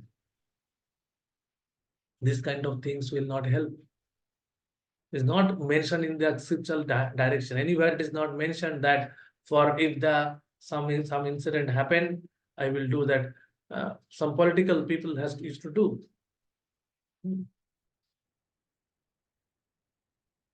From the history we know. Okay, Amaran Anusha. Fasting till the death. And then the government will, then the some people will come, oh no, I will do that. But this kind of anushan is never referred in scripture. The scripture recommends fasting for spiritual advancement. And also the scripture means the fasting means upabash, means to stay closer to the Krishna. But who cares for that? They are doing as a ritual, not for some political and social purpose. Persons who take to such austerities are able to Bhagavad Gita certainly demoniac. Their acts are against the scriptural injunction. And so, and lastly, I think Hiranyakashipu's examples are also, there is one example of doing a severe austerity for getting the strength, acquiring strength to kill Krishna. Just see the fun that they are doing so much austerity. Who can do who can imitate 1% austerity what Hiranyakashipu has done? Nobody. But what is his intention? His intention is to become so powerful so that he can deny, he can kill Krishna. He can take the revenge of killing Hiranyakashipu. So that is actually lust. Because why it is called lust? Hiranyakashipu was lusty, Ravana was lusty, Ravana was scripturally very much sound knowledge he was having. So that's why Prabhupada, that sentence is also important, which earlier Prabhupada has given, that knowingly, when one discards scripture is lust. Knowingly one discards scripture, that is lust. He know that scripturally this is not to be done. Then also he is doing that, is lust. Jagai Mother was actually doing that. Jagai Mother used to take the Shastra. They also used to study Shastra to make their to-do list. That what sinful activity are not has been forbidden. We have to do that. Whether we have completed all the forbidden activities or not. Just by consulting Shastra, they were doing sin. They were so much lusty. They have become. So they were giving the example, setting the example. The scripture, the Shastra is teaching us that, see, this is the word. Hiranyakashipu, after Hiranyakashipu died, he was giving almost a 6-session course to the bereaved sessions, to the all the relatives of the Hiranyakashipus. So I am there. This body is temporary. Enter second chapter. Almost the summary of second chapter Hiranyakashipu has given. But then what? Then he has what he has done? He has gone to do the tapasya, to acquire the power to kill, to control the entire universe. That's it. So this kind of tapasya, by giving severe pain to the body, ghoram. Krishna Prabhu. Prabhu, can we relate this with the Nirahara Satyagraha? Because that is also for some political thing it was done, or it cannot. Which one? Nirahara Satyagraha was done, no? Whenever some that is what Prabhupada is mentioning without taking the name to avoid any controversy. Here she is writing for political end. He's just restricting himself into this word without giving any example. Okay, that's what I am telling. That Amaran Anushan, Amaran Anushan is there. Sometimes we hear for this thing, we are doing that thing. Apparently, it appears to be very noble cause, but finally, it is not going to help anybody. Okay, at least from spiritual point of view, maybe some material benefit may be derived out of that, because this nowadays the social situation is completely topsy-turvy. Okay, so that's why uh, we cannot completely discard that. Yes, somebody will say this is politically we have gained so much. They have done so austerity, and they have taken this vow, and that's how the government has to bow down. So what are you saying there is no effect? Yes, the effect is there. Yes, the effect is there, but that effect is not spiritually uplifting to anybody. It is only from material agenda. That is what. Mr. Prabhu.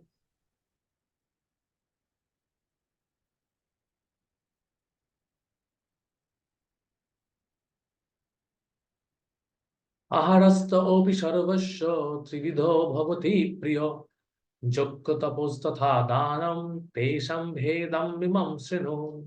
So even the food each person prefers is of three kinds, according to the three modes of mental nature. The same is true of sacrifice, austerities, and charity. Now here of the distinction between them. So various activities, various aspects of our life is governed by the influence of three modes of nature. So we see different kind of people are having different kind of taste, different kind of they are practicing different kind of sacrifices, uh, different kind of austerities, different kind of charities are there.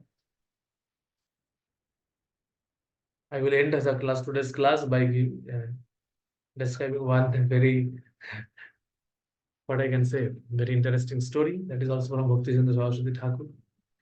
How the mode can influence, how much it can influence. I don't know. I think you have heard of it. When Bhakti Saraswati Thakur has gone to Burma, there he has established one center in Burma. And I recently met one person, very old person, who was at that time in his childhood, he was there in Burma, and he has seen Bhakti Saraswati Thakur. He was a very old person. I have met recently.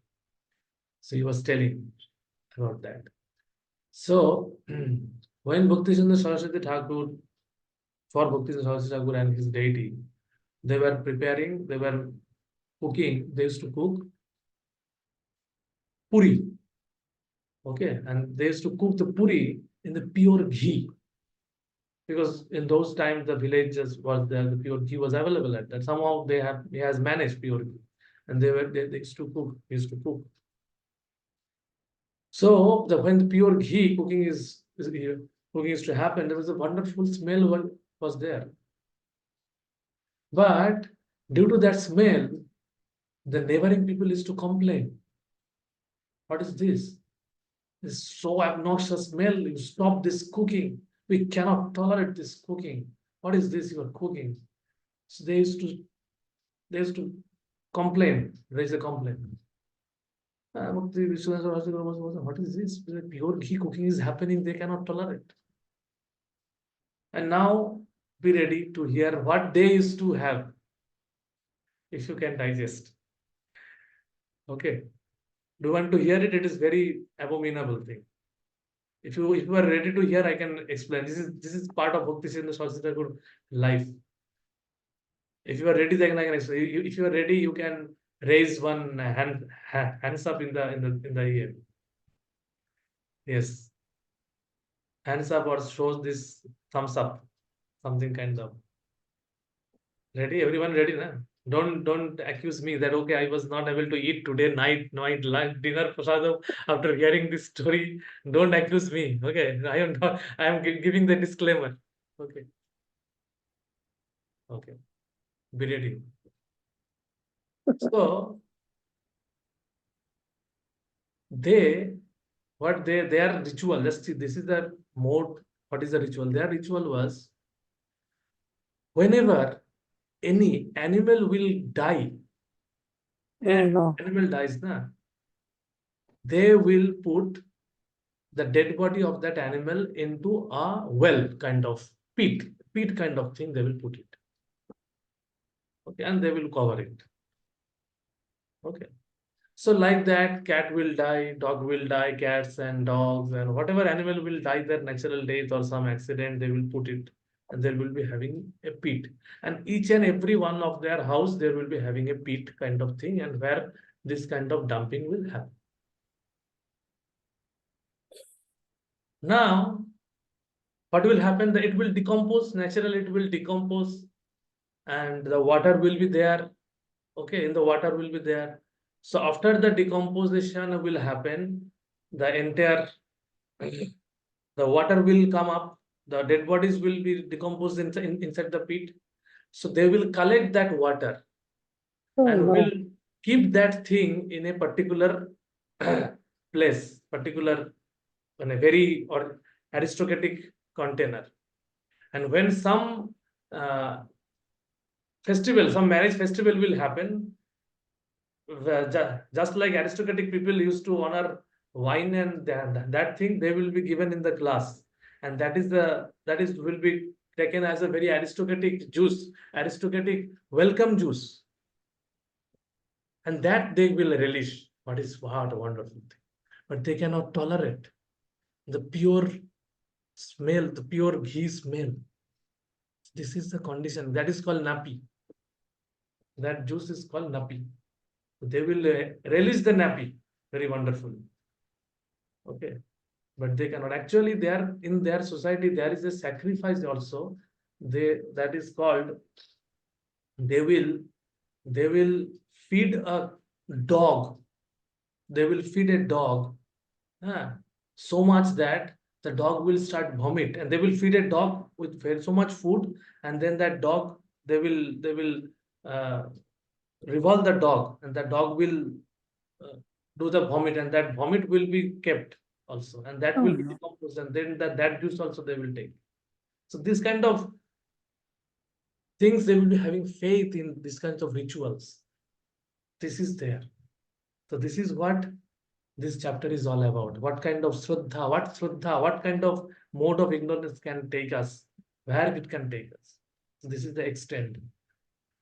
So okay, next session we will see further effect of modes of nature. So that's why it is better as early as possible we transcend this material world and go to our own home. We are in foreign land. We are in very troublesome situation. More we realize early, more we will get free of it. Hare Krishna, Krishna Krishna, Hare Hare, Krishna, Hare Rama, Rama Rama, Hare Hare. Srila Prabhupada ki jai, Gaura Bhakti ki jai. Hare Krishna. Thank you Hare so much. Any question, any clarification, any comment, any correction, anything? Prabhu, that Bhaktisiddhanta says, Goswami's that lust, greed, anger, ka, that boat, that story, it's really. Yes, Uh, that is very important. That is the book. I don't know whether that is available in English, in Bengali. So I am having that book. Two books are there. In the Bengali, the title is Upadeshe Upakhan. Upakhan means story. So he will give some story. He will give some story, and this white, a beautiful story. Where from he this is this, nowhere you will find this kind of story. This is from him only. It is not that from other shastra he is taking. It is from he has created this story and will give the story, and then he will give the upadesh. What is the upadesh to be derived from this? I think Bhanu Maharaj might have translated this book. We can find only Bhanu Maharaj is our only hope. If that can be available in English, because he is doing this wonderful Shiva of translating previous Acharya's various commentaries and Shastras. I don't know anyone else is doing it. I have done it. Hare Krishna. Thank you so Hare much. Hare Krishna.